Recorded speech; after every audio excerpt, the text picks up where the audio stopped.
Welcome to Global Connections with Robert Siegel, navigating the new normal, presented by the American Friends of Rabin Medical Center.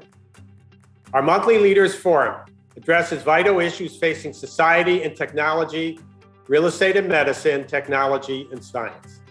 My name is Dr. Joshua Cloud. I'm the Executive Director of American Friends of Rabin Medical Center, AFRMC, a 501c3 national American charitable organization based in New York City. We at AFRMC represent Israel's premier hospital, Rabin Medical Center in Petah Tikvah in Greater Tel Aviv, the leading institution named in honor of Prime Minister Yitzhak Rabin. The hospital is a model of coexistence, as it serves 1 million patients annually from all ethnic and religious backgrounds with the same compassionate care. Please support our mission in this free public affairs program with a donation of any amount. Visit us, American Friends of Rabin Medical Center, online and donate at AFRMC.org. Join us on social media, on Twitter, Instagram, LinkedIn, YouTube, and Facebook. We depend on you, our audience's support, to help the hospital in Israel. So thank you if you can contribute any amount. Our host and moderator for Global Connections is Robert Siegel, former host of All Things Considered on National Public Radio for 31 years. Over the course of an hour each month, Global Connections features guests who Robert Siegel interviews as they explore important issues in our world. Today's Global Connections topic is combating anti-Semitism.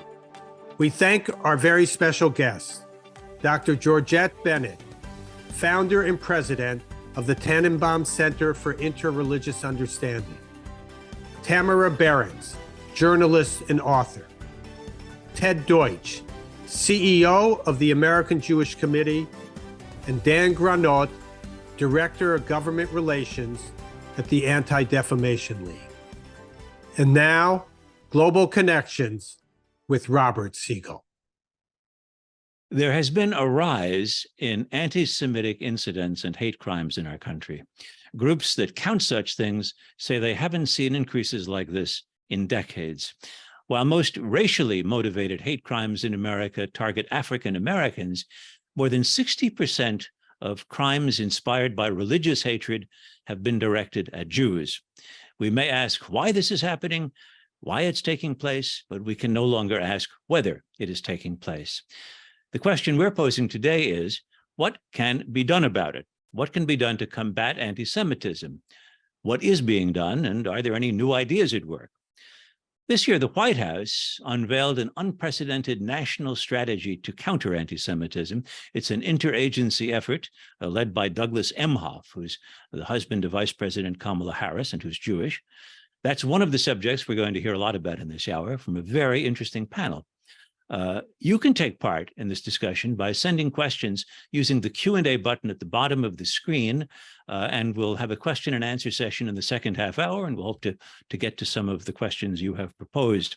Our first panelist is Dan Granot, who's Director of Government Relations for the Anti-Defamation League. The ADL has been at the forefront of fighting anti-Semitism since it was founded over a century ago.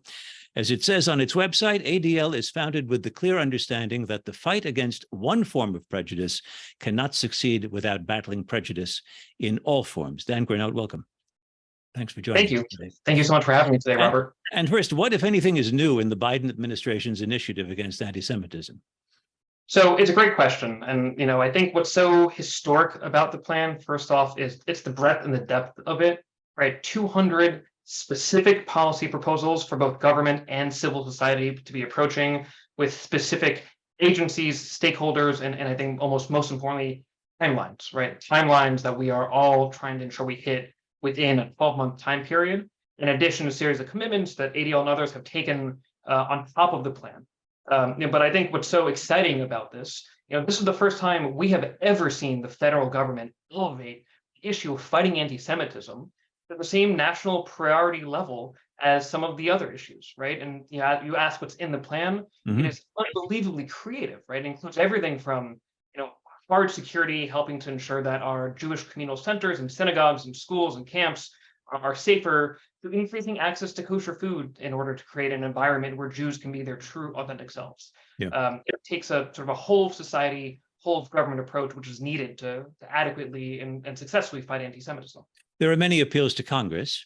Has the strategy met with bipartisan support on Capitol Hill? Yeah, so I'm very happy to say that it was welcomed in the minute or in the hour it was released by a joint bipartisan bicameral statement from the House and Senate bipartisan task forces for combating anti-Semitism. The hope is that this is not President Biden's plan. This is not a Democratic plan. This is a U.S. national strategy that will, I think, in everyone's hopes and everyone's minds, live on beyond any single administration in order to ensure that we are continually successfully fighting this problem. I want to note that the ADL is currently engaged in a very high-profile spat with Elon Musk. ADL wants Musk to restore guidelines that would keep hate speech off of X, formerly known as Twitter. Musk is threatening to sue the Anti-Defamation League for defamation, claiming that its criticisms have cost him billions in advertising. The CEO of the Anti-Defamation League, Jonathan Greenblatt, spoke about this with the Israeli newspaper Haaretz the other day. And when speaking about Musk's embrace of the campaign #BanTheADL, Greenblatt said this about Musk and them. He said, the most followed Twitter user on the planet is elevating some of their hateful talking points, like the claim that ADL is responsible for anti-Semitism. This is the kind of hate that has been turned against our people for centuries. The Jews are responsible for their own misery. Dan Granot, I know that because Musk is threatening litigation in a very big way, only Jonathan Greenblatt speaks about this for the ADL. But I want to ask you more broadly, how important is social media to the effort to counter anti-Semitism in America? Yeah, it's a great question. ADL has been addressing online hate since before, but especially since we formed our Center on Technology and Society, or CTS. This is a critical component in the fight against anti-Semitism. Hate and harassment online is just propagating in a way that we've never really seen before. Hateful content on social media platforms is oftentimes not being pulled down, and it's allowing this content to become mainstream and normalized and become more accepted amongst younger generations. At ADL, we developed something called our Repair Plan. This is our legislative solution to fighting online hate, and includes such things as reforming Section 230 or creating batch reporting, so a user can report multiple harmful comments at once. So it's not just someone being taken over. Whether it is implementing different strategies that ADL views as tools to prevent this hate from propagating in the first place, and creating a safe environment for us to all exist online. I quoted from ADL's own description of its mission that the fight against one form of prejudice can't succeed without battling prejudice in all forms. Some people would say that's a very fine, nice idea, but it's this one specific form of prejudice, the one against Jews, that's on the rise with its unique features that disturb me right now.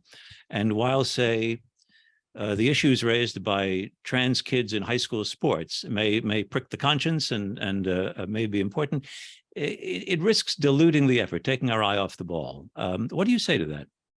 So first off, I happen to believe that a rising tide lifts all ships. And I also happen to believe that an anti-Semite is almost inevitably going to end up being a transphobe or homophobe, because oftentimes hate does not live in specific silos. Now, I'll say that these debates are longstanding. There are some in our community, like you're mentioning, who believe that we should only be focusing on Jewish issues, specifically anti-Semitism, and that we should not be involved in solidarity with other communities. I think others understand that on some level, these aren't really separate fights, right? In many ways, our fates are intertwined when we talk about hate and we talk about anti-Semitism. I think many of the greatest human rights luminaries of our time have reminded us of this, whether it was Dr. King saying injustice anywhere is a threat to justice everywhere. There are just consistent stream of these statements. I also don't think it's a case of we're just in this together, right? I think we need to understand that anti-Semitism, racism, transphobia, homophobia, sexism. These are all mutually reinforcing systems of oppression, and that anti-Semitism both feeds into and off of other forms of bigotry. Again, whether it's racism, transphobia, homophobia. Yeah. Let me just say when you look at what was the deadliest act of anti-Semitic mass violence in the history of the United States, it was the Tree of Life shooting at the synagogue in Pittsburgh. And who was it committed by? It was a white supremacist who was driven by anti-immigrant xenophobia, because he believed that Jews were responsible for an open border scheme. And this is just what we see time and time again. Well, I'm sure we'll return to this question later in the hour, but Dan, I want you to stick with us now and return in about 20 minutes when the Q&A session begins. But thanks for being with us today. Absolutely. Thank you so much for having me. Our second panelist is Dr. Georgette Bennett, who joins us from New York. She is the founder and president of the Tanenbaum Center for Interreligious Understanding. The center is named for her late husband, Rabbi Mark Tanenbaum. Georgette Bennett is a sociologist by training, an author, an advisor on philanthropy, and an advocate for human rights. She was a founder of the Multi-Faith Alliance for Syrian Refugees, which has become the Muslim Jewish Advisory Council. Dr. Bennett, welcome. Thanks for being with us today. I'm honored to be with you, Robert. When it comes to combating anti-Semitism, you've declared a very clear starting point, which is Jews alone, you've said, cannot beat anti-Semitism. How dedicated are our allies in the fight against anti-Semitism, and do we need more allies? We absolutely need allies, because anti-Semitism, approaching anti-Semitism, dealing with anti-Semitism is not a Jewish problem. It's a much broader problem than that. So it's very important to form coalitions and to make common cause with other kinds of groups, because by siloing each of these different hatreds, by Muslims being siloed in terms of Islamophobia, Jews being siloed in terms of anti-Semitism, people of color being siloed because of race. It's very easy to divide and conquer. But when people join together in coalitions, it becomes much more possible to have an impact in terms of combating all these various forms of hate. You've mentioned anti-Semitism and Islamophobia as being related, and I gather in the fight, Jewish and Muslim groups in America cooperate a great deal. Well, that's certainly starting to happen in a big way. I myself am involved with two organizations that work together. You mentioned the Muslim Jewish Advisory Council in the introduction, but also IJMA, the Inter-Jewish Muslim Alliance. I think it's particularly important for Jews and Muslims to make common cause. We are both minorities in the US with about the same number of people, so the same percentage of the population. And there are many areas in which I think we share common interests. One of them is the Christianizing of America. So where does that leave us? Another one has to do with refugees and immigration, certainly reproductive rights. So there are many areas where we can make common cause, even though there are great disagreements in terms of Israel. Let me ask you about the big disagreement. I mean, is there an effort to find some principles that Jews and Muslims, as they work together, can agree on, or simply not to talk about Israel and Palestinians? Well, in some groups, as a matter of policy, that is not part of the agenda. But I certainly have had some very interesting experience with this. The organization that I founded in 2013, the Multi-Faith Alliance, which is focused on Syrian war victims, we have delivered more than $415 million worth of aid, most of it directly into Syria. That's benefited nearly 4 million Syrian war victims. And a lot of that was done with Syrians and Israelis working together. And I can tell you that by working together, these sworn enemies were able to rise above hatred, above suspicion, and alleviate a tremendous amount of suffering. And it changed hearts and minds. And an example of that is that when the work was revealed in a 45-minute interview with 3 Syrians who were working with Israelis, Al Jazeera picked up that story. And when it went on Al Jazeera's website, Al Jazeera was bashing these Syrians as traitors for working with Israel. But more than 90% of the comments on the website, and this was Al Jazeera in the Middle East. This was not Al Jazeera America. So these comments in Arabic bashed Al Jazeera for bashing these Syrians as being traitors and defended the work with Israel. It was quite extraordinary. And we saw this happening over and over and over again. Dr. Bennett, I want to, this is unfair because I'm going to ask you for a brief answer to a question that we could spend the rest of the week talking about. You've spoken of group narcissism as something that we're up against when we're trying to confront anti-Semitism. Explain, what is group narcissism? What can be done about it? So group narcissism is the belief that one's own group has a monopoly on truth. Once you hold that belief, that leads to apocalyptic thinking, which divides the world into the children of light and the children of darkness. And of course, it's the Jews who often end up being the children of darkness. Once you're othering a group, you can then dehumanize them with hate speech. And then it's a very short leap from verbal violence to physical violence. And I think it needs to be addressed in a lot of ways. It's a multidimensional thing. Number one, and kumbaya is not the answer. You have to, number one, do deep listening because there's a lot of fear behind hate, and you have to understand what the fear is. You have to understand what attracts people to hate groups. And I can give you one example of a former skinhead who said, they gave me power when I felt powerless. They gave me visibility when I felt invisible.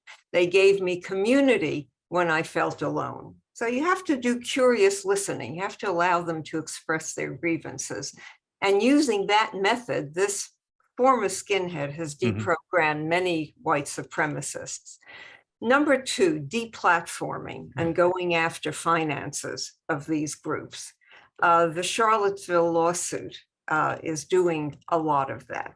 Number three, counter propaganda and deprogramming. You've got to delegitimize the reference group because it's only when that's seen as flawed that its adherents will be open to alternate thinking. And we see that happening with the people who have left QAnon, for example. Yes. You have to amplify the message with media.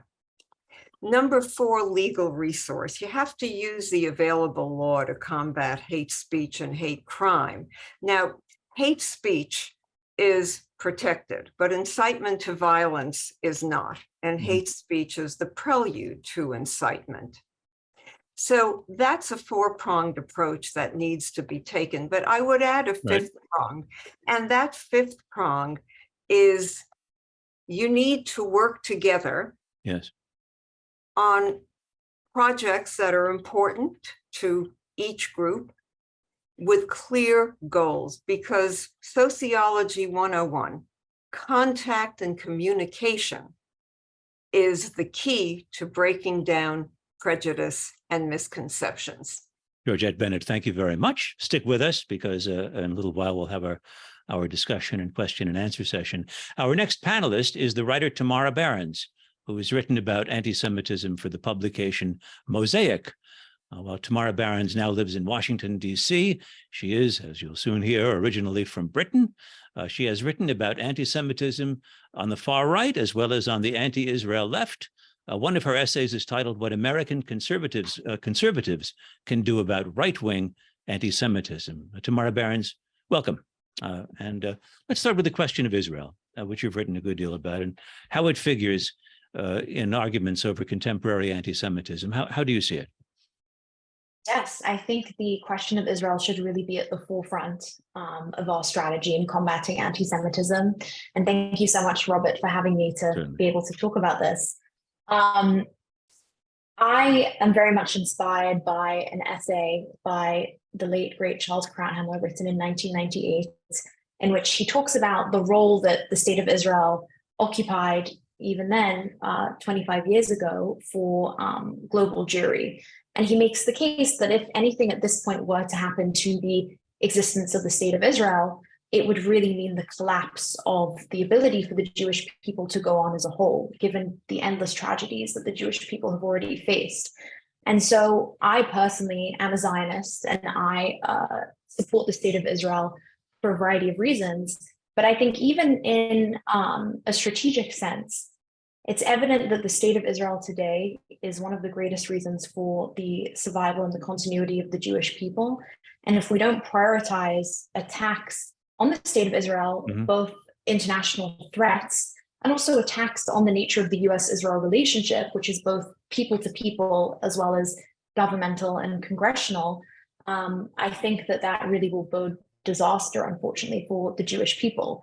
And so something that's been a primary focus of mine in combating anti-Semitism on the left of the political spectrum is really highlighting the lack of any difference, any daylight between anti-Semitism and anti-Zionism. It's very difficult to find people that are genuinely anti-Zionist because they don't believe in states whatsoever, for example. Almost every incident, you'll find that someone that is against the existence of the state of Israel is doing so because they have a problem with the Jewish people. And so that's been a hard battle on the left. Yeah, please. But if someone says, I'm okay with a Jewish country, that I have no problem with, but I'm against militant religious nationalism, no matter what the religion, Judaism included. I'm worried about what I'm hearing out of Israeli politics. And also, I wonder, Israel now has a higher per capita GDP than Western Europe. Why are we still giving them billions of dollars in military aid? To you, is that the mark of an anti-Semite asking those questions? Or can you imagine someone who's skeptical of US policy and who can either be answered successfully or not? I don't think that view is inherently anti-Semitic, but I do think it's a problem. And I think the publicization of false claims like that the US-Israel relationship only benefits the state of Israel, when in fact, it's actually the United States that benefits greatly from being able to support its main ally in the Middle East, a security partner in many ways. I think that's very dangerous. I think that those views do have more popularity today on the far right and on the far left. And I think it's the popularity of false claims like that that actually lead to a rise in anti-Semitic opinions from people like Elon Musk, for example, who's been mentioned already, who's retweeted a lot of really noxious figures on the far right who are overtly both anti-Semitic and anti-Zionist. I think that's a huge problem. But at the same time, on the campus left, and obviously college campuses are the environments in which our future leaders are produced, we see that anti-Semitism is at an all-time high. There's a 41% increase in incidents on college campuses in the United States, and they were already high before that. And on campus, primarily, the way that Jews experience anti-Semitism is through anti-Israel incidents, not just speakers that say overtly anti-Israel things, calling for the destruction of the Jewish state, but also attacks against those who want to be proud Jews, display an Israeli flag in their dorm, so on and so forth, have a mezuzah on their door. So I think it's all connected. I don't think that it's inherently anti-Semitic to have legitimate criticism of the state of Israel, but I think we focus a little too much on that, and we should be more attuned to the fact that this environment of just, it's acceptable to have much more focus on what the state of Israel does wrong, as opposed to a variety of countries around the world that are engaging in severe human rights abuses, refugee crises, as we've talked about already. I think that focus on Israel is destructive. Let me ask you a question again. It's unfair. I'm asking you for the 60-second version now. But I mentioned the title of your essay, What American Conservatives Can Do About Anti-Semitism. In a nutshell, what can American conservatives do about anti-Semitism on the right? Yes, great question. Thank you. So I am a conservative. That's been my home for really the entirety of my intellectual development. And I care deeply about the preservation of conservative institutions in America. So I'm talking about magazines, think tanks, institutions that bring ideas forth, not necessarily political institutions. And I think that I've noticed that a lot of these are increasingly beholden to an atmosphere in American public life in which whoever shouts the loudest, no matter really the substance of what they're trying to say, is able to get their message through just merely because of the way social media is organized in favor of these sort of individuals that used to be on the fringes and really organized against, I think, established institutions that we should be showing loyalty to. So what can American conservatives do? I think that we need to be really aware of the spreading of anti-Semitism on the far right and how that impacts the conservative mainstream. Anti-Semitism absolutely exists on the far left. And, I've just talked about anti-Zionism, which I do think is primarily a problem on the far left. That being said, these ideas are beginning to take hold on the far right as well, with individuals who have far too much popularity, hundreds of thousands of combined followers, millions of followers on social media websites, propagating the view that there's a Jewish lobby that controls the United States, and that's the reason for US support for Israel. And we really need to be making the case that US support for Israel benefits both the United States and Israel and the Jewish people, and that the Jewish people are a special entity. The Jewish people, I think, have given the world so much, monotheism, morality, in my view, really comes from the Jewish faith. And I think that's something that we need to be comfortable in saying. Yes, the Jewish people are different. We're not like everybody else, and that's a good thing.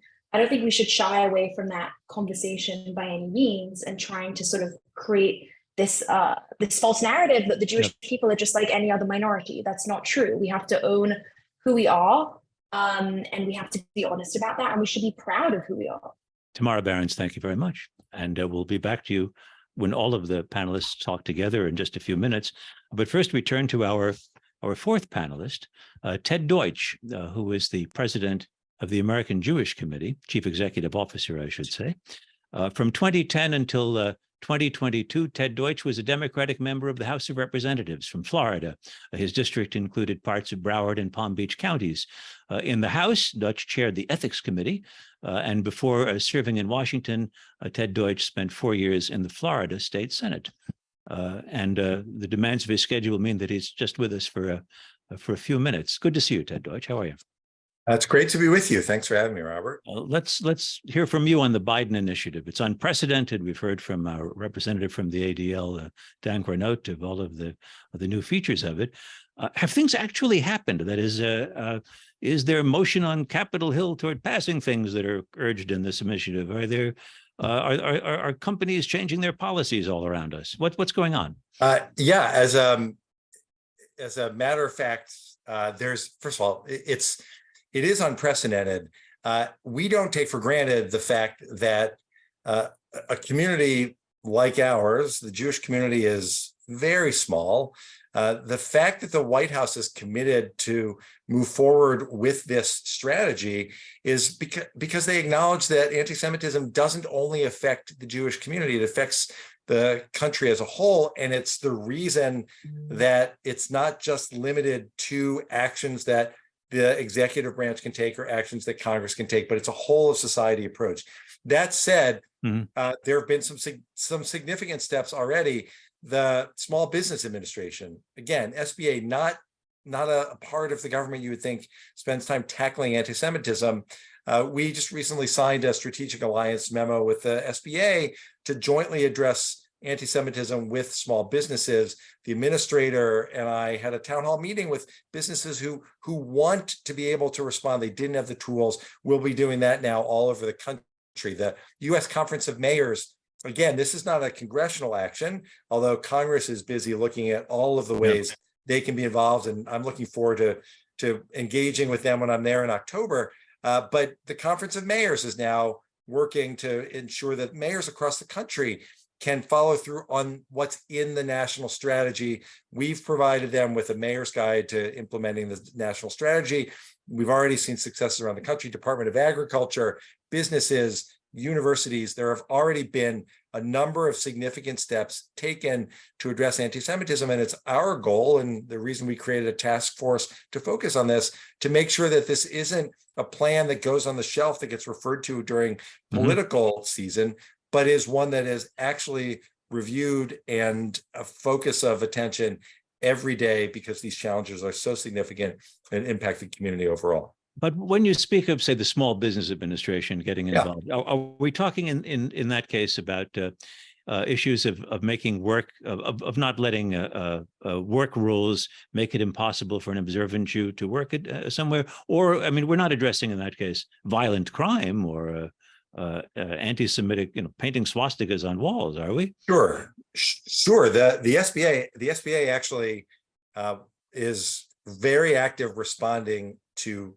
emergencies. This is just something that they ought to also focus on. So it means everything across the board, from small business owners that are owned by members of the Jewish community that face anti-Semitism and helping them respond to those very specific acts, to businesses that don't think about how to accommodate their Jewish employees, how to respond when their Jewish employees feel at risk, the kind of information that doesn't come naturally to them. They're busy trying to make ends meet and profit in their company. This is a serious effort on the part of the SBA overall and its regional offices now to partner, in this case, to partner with us to ensure that they're covering the whole range of issues that can help protect the Jewish community. To build a strategy, or to embrace an administration's strategy to counter anti-Semitism requires, I think, at least some theory as to why we are in a moment of increased anti-Semitism. And I just wonder how you answer that question. Why should we be seeing a spike in anti-Jewish hate crimes or incidents right now? Sure. Well, look, first, it starts, Robert, with an acknowledgement that anti-Semitism, the hatred of Jews, is really at a base level. These are conspiracy theories, and they're conspiracy theories that throughout time have led to violence against the Jewish community, expulsion of Jews from nations, obviously, in the worst case, the attempted annihilation of the Jewish people during the Holocaust. So if you think about what's gone on in America and around the world, COVID actually helped bring conspiracy theories front and center. The rise of QAnon obviously brought conspiracy theories, many of them anti-Semitic, fundamentally anti-Semitic, to the fore. We saw conspiracy theories around the last election. We've seen conspiracy theories spread even in Congress, espoused by members of Congress.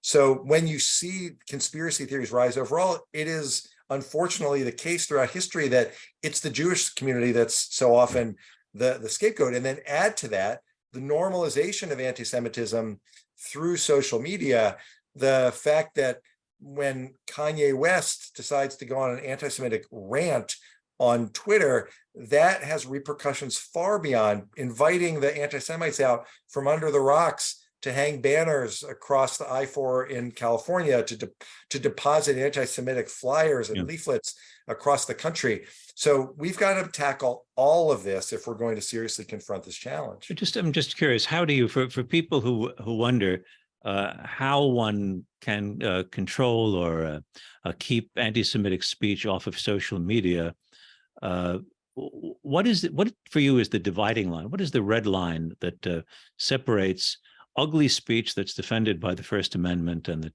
we should expect people will engage in, and on the other hand, speech that steps into an area where it should be suppressed?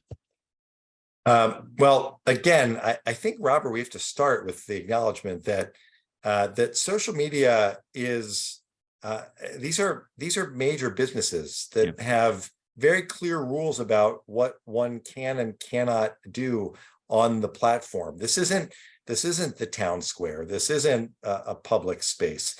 And so, yes, it's important for us to acknowledge that there's a broad exchange of ideas that happens all the time. It's America. Of course, we support the First Amendment, but at the same time, if someone doesn't follow the rules of the company, then those rules should be enforced. And in the case of social media companies, that means making clear that if someone engages in anti-Semitism and in Holocaust denial and revisionism, that there's no place for that on the platform. If someone engages in conspiracy theories about Jews, that shouldn't be tolerated. These are the conversations that we have with the social media companies. This is what I discussed with the CEO of X just a couple of weeks ago in our office, and suggested some very specific steps that can be taken to help better identify anti-Semitism, make sure that there aren't blind spots, that everyone understands that language that they might not think is problematic is often rooted in a really dark and awful anti-Semitic history. And by doing that, we can start to ensure that the spaces online are safer and safer for everyone to participate. Ted Deutch, thanks a lot for being with us today during the time that you could spare. It's good to see you again. And I'd like to thanks so much. You bet. I'd like to bring back right now Dan Granot, Georgette Bennett, and Tamara Berens. And we'll toss around a couple of questions. I have one that I'd like to hear from all of you, since it hasn't come up yet. But the first pillar of the White House initiative is it deals ultimately with Holocaust education. And I know that it's very common when somebody commits a public act of anti-Semitism, bring him to the Holocaust Museum and let the ball players see what happened in Europe 70 years ago. The writer Dara Horn has written about how people love dead Jews and has said that instead the things that Tamara Berens was talking about, that Jews should be responding to anti-Semitism with, are more positive. What role does the Holocaust and what role does Holocaust education play in combating anti-Semitism? And we'll start with Dan Granot and then go in that order. Dan? Well, thanks for asking my question. I think one of the most interesting things I've learned in my time with the ADL is that even the most basic information about the Holocaust, just knowing how many Jews were murdered in the Holocaust, is correlated with significantly lower levels of anti-Semitism. We've seen through several of our studies, through our Center on Anti-Semitism Research, that strong evidence points that those who have studied the Holocaust, particularly if it's at the school level, have lower levels of anti-Semitism long-term. Georgette Bennett? So I have a slightly different take. I think it's very important to popularize history, to make it commercial. I think that one of the programs that had the greatest impact on anti-Semitism and understanding the Holocaust was the series called The Holocaust that came out, several decades ago now. But the impact of it was absolutely tremendous in terms of attitudes toward Jews and the understanding of the Holocaust. I think we need to do much more of that, popularize it, use popular vehicles to talk about history. And Tamara Berens, do you think it's a central part of combating anti-Semitism?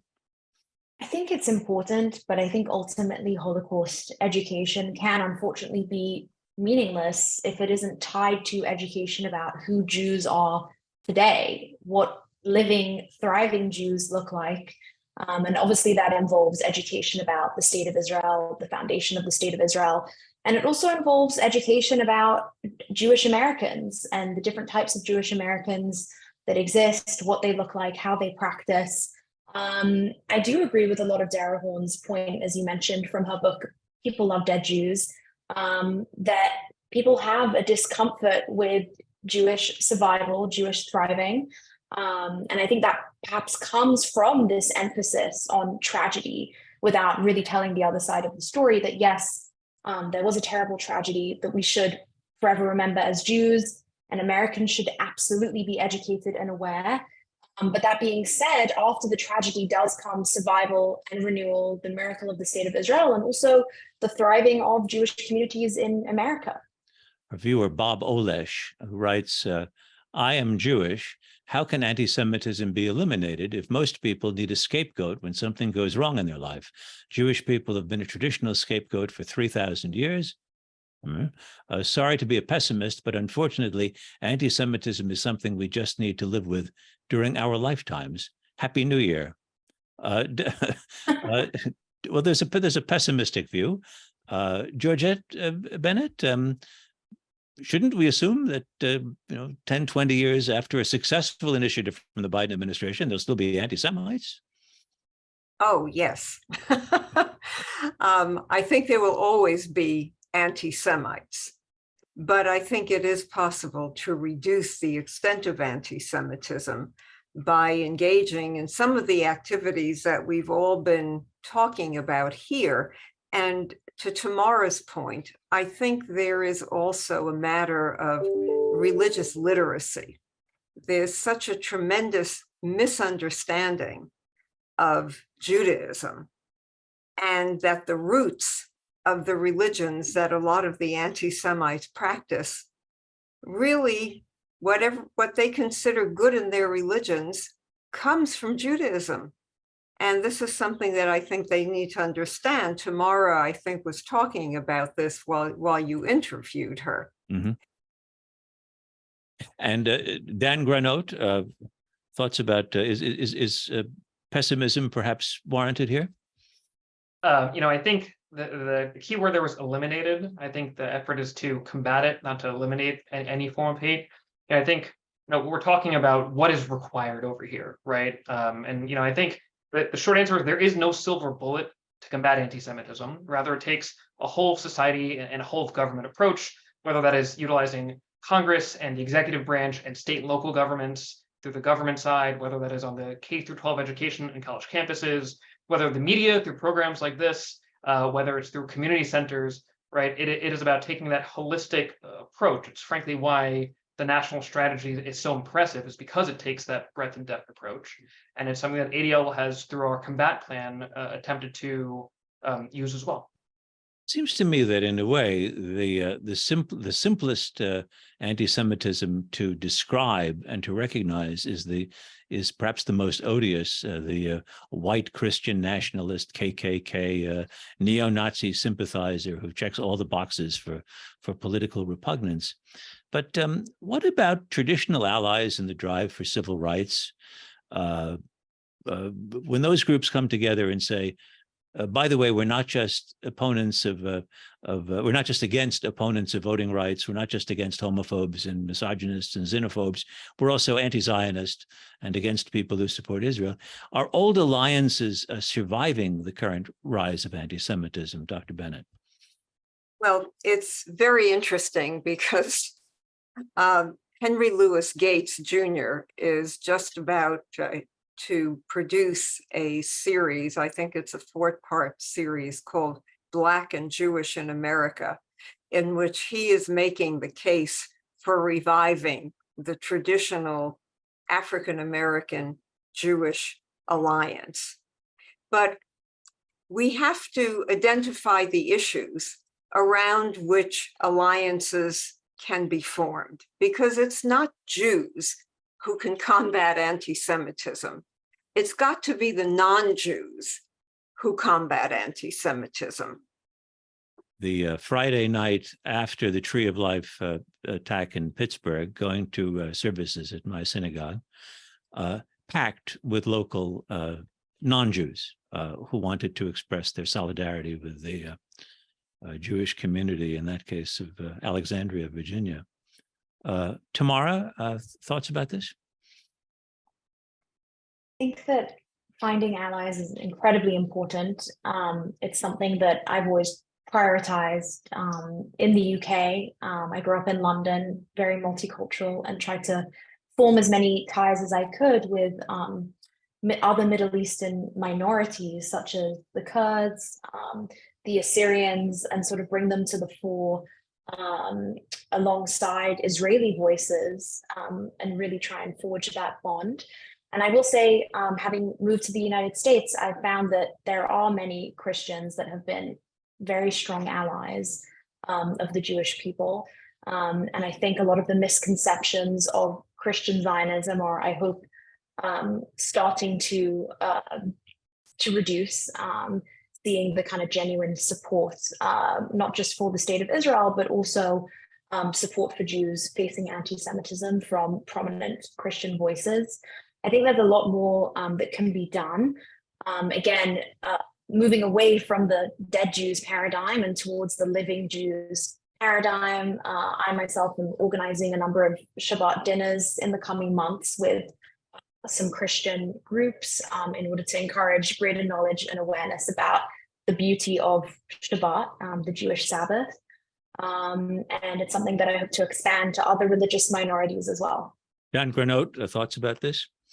Yeah, look, I think that the loudest voice makes the most noise. But I think in reality, we are standing on the shoulders of giants today when it comes to partnership and allyship.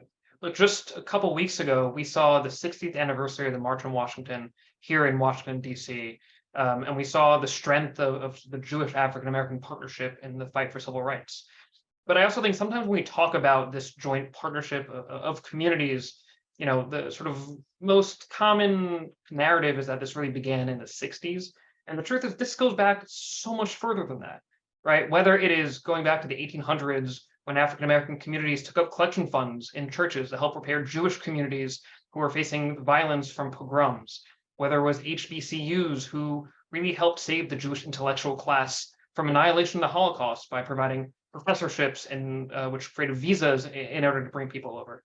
I think that's the real story over here, when oftentimes we end up focusing on headlines or someone who makes a lot of attention on a social media platform.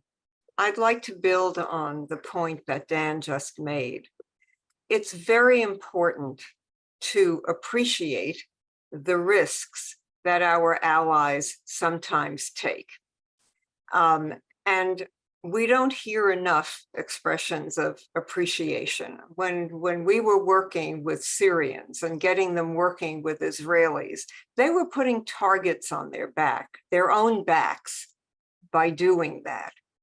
During Vatican Council II, a lot of Jews were very critical about what was going on with the drafting of Nostra Aetate.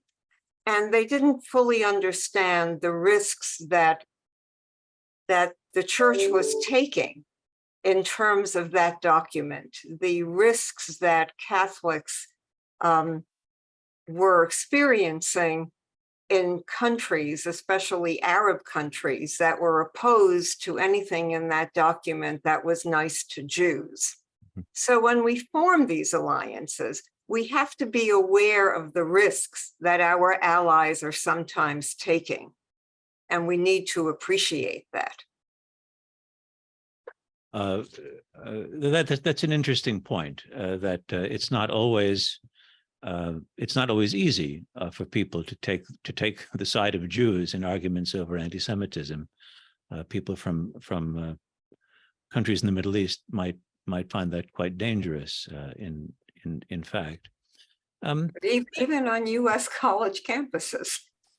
Well, here's what the White House strategy to counter anti-Semitism says about campuses. It says Jewish students and educators are targeted for derision and exclusion on college campuses, often because of their real or perceived views about the state of Israel.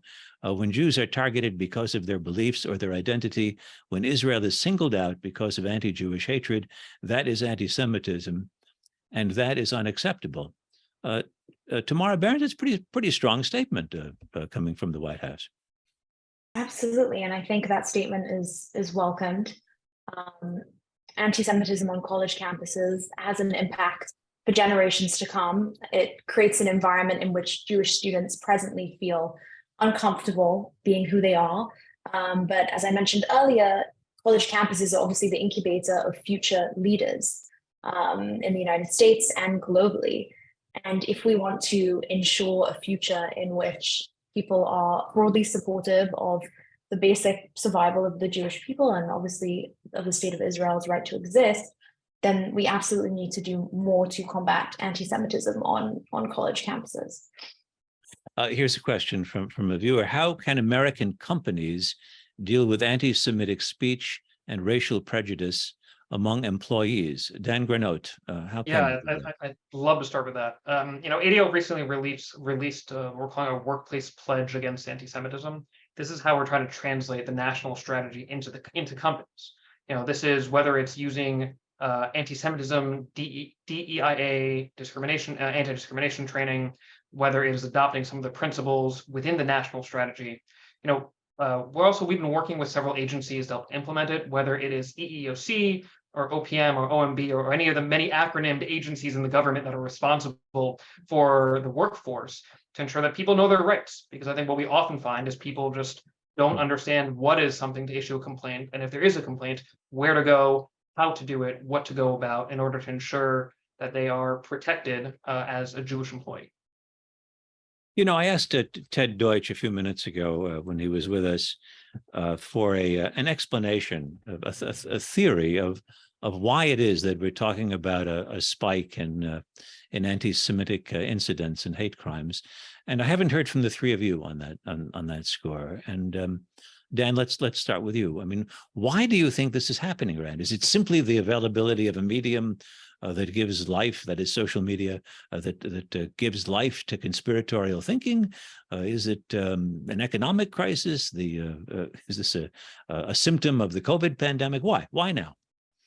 Can I just say yes to that? I think what's so interesting about anti-Semitism, right? There is no single, just how there's no single solution, there's no single cause, right? It's a conspiratorial theory. Jews are both too powerful and yet also subhuman. Jews run the world and yet should not belong in any room. I think all the factors you listed and then some. It is partially social media and the driving of the conspiratorial theories. It is partially economic downturn. People look to see where anti-Semitism as a solution. I think one of the things about anti-Semitism that we see is that it mutates to match whatever is the need of the day, right? It becomes the answer to whatever question you have. Why is your life so bad? Why is your community at fault? Why is there war? Why is there famine? Why is there a global pandemic? Anti-Semitism becomes the false answer to answer any of these questions. So it's a solution. It explains what appears to be an inexplicable world. Aha, there must be a conspiracy that is manipulating events in somebody else's favor, because it's not in my favor that things are happening. Tamara, exactly right. What's your view of why we're experiencing increased anti-Semitism? Yeah, it's a great question. I think we're witnessing a very troublesome decline in traditional institutions, marriage, religious observance in America. I think all of this is leading to, for many Americans, a crisis of loneliness, lack of direction, and really just creating all of the conditions to allow people to turn to extremist ideas online, both on the far left and on the far right. And so I think a resolution to this has to be strengthening the institutions that provide people with meaning, and to try and discourage as much as we can the rise of individuals on social media gaining a lot of power and influence without really any credentials that should allow them to do so. Dr. Georgette Bennett, you've described the group narcissism at work. You've described conspiratorial thinking, but why now? Why should all this be on the rise at this moment? Well, I'm a sociologist, and everything that Tamara and Dan have said is absolutely correct. But there's another factor as well. Anti-Semitism has become acceptable. It's become acceptable. And what we have to do is we make it unacceptable in the same way that we made smoking unacceptable. Smoking is no longer cool. Well, anti-Semitism has become cool. Well, I think what did in smoking ultimately was serious federal government action and heavy taxation so that a pack of cigarettes costs a lot more than it used to when I was smoking. Well, how do you do something comparable to that? Yes. Well, we are doing something comparable. As I mentioned during our one-to-one conversation, Robert, Yes. you can employ taxation, you can employ deplatforming, and that is, I mean, that was done with the Ku Klux Klan a long time ago. The FBI went after them, the IRS went after them, and the IRS is what ultimately bankrupted them. The same thing is going on now with the lawsuits against these extremist groups in Charlottesville. So yes, you can employ the same techniques, but you also have to look at the sociological angle, which is what makes it socially acceptable, and then also tackling that. And that means counter messaging, counter propaganda, and delegitimizing the groups that promote it. I'd like to hear from the three of you as we wrap up about how hopeful you are. Tamara, I remember interviewing the English lawyer Anthony Julius about a year after Jeremy Corbyn had been pushed out of the leadership of the British Labour Party. Corbyn had at least not found he found nothing wrong with consorting with anti-Semites, it seemed, and if not encouraging them in some respects. A year later, I was curious, and Anthony Julius said, no, there's been real improvement. Changing leaders made a really big impact on the Labour Party, and no, things are much better right now. I was surprised by how positive he was about things. How optimistic, how hopeful generally are you? Yes, no, that's a great question. Thank you. We haven't spoken really about the UK, given there's so much to talk about in the US. I think I am overall optimistic in that I do think there is a historic precedent for friendships between the American people and the Jewish people, and obviously American Jews. America was really the first nation to grant religious liberty to the Jewish people. And I think even today we see, a flourishing set of communities around the country. And I'm optimistic, I'm hopeful, certainly compared to other areas around the world where, leaders are less serious about really tackling anti-Semitism.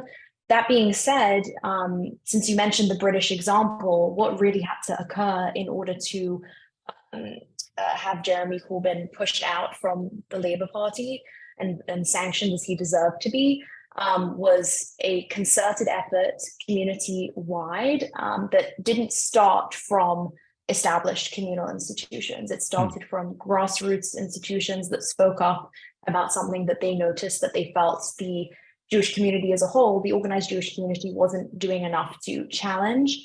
And then eventually, thankfully, that spread to a community-wide approach. So it was a very challenging battle, required a lot of hard work, but I think with hard work, we can and should be optimistic in the US. And Dan Granot? So, we mentioned earlier that ADL has been tracking anti-Semitic attitudes since the 60s and incidents since the 70s. And we're seeing sort of high rises and high record levels of both. And yet, I sometimes say that the Kanye is right banner that was over the 405 or 305 or whichever highway it was in LA, I think it was 405. That did more to elevate and amplify the fight against anti-Semitism than so much else that's happened, right? I think in many ways that was the moment where it translated from those of us who spend our life studying this to everyday layman's terms that they recognize that this was an issue. You mentioned earlier that we need to do, or maybe Georgette mentioned that we need to, similar to smoking, make it uncool, right? What's cooler than the federal government over here, right? I think this national strategy in so many ways really offers us an opportunity to transform the fight against anti-Semitism. So, a plan is only as good as it's implemented. There's a reason we're spending at ADL so much time helping to implement this strategy. But 12 months from now, I think there's an opportunity, and I'm optimistic to say that we have a chance to be in a whole different space than we were today if we're able to enact everything that's in the plan. Georgette Bennett, you have the last word. And is it an optimistic one? Yes. So a lot of things make me optimistic. Bagels make me optimistic. Bagels have been mainstreamed. Kabbalah bracelets have been mainstreamed. I hear Yiddishisms coming out of absolutely non-Jewish politicians and celebrities and others. I see Jewish presidents of universities that had numerous clauses that limited the number of Jews in the past. Harvard, Princeton, Yale, they all now have had Jewish presidents. I see the white and black and brown faces in Congress. I see the Jews who have been elected to Congress. All of this makes me optimistic, and I see great curiosity about Judaism. Well, thanks to all of our panelists, Dr. Georgette Bennett, Tamara Berens, Dan Granot, and also thanks to Ted Deutch, who was with us earlier. Many thanks also to Joshua Plout, Ronnie Giuliano, and Ryan Sutton of American Friends of Rabin Medical Center, which produces Global Connections, and our technical director, Bobby Grandone.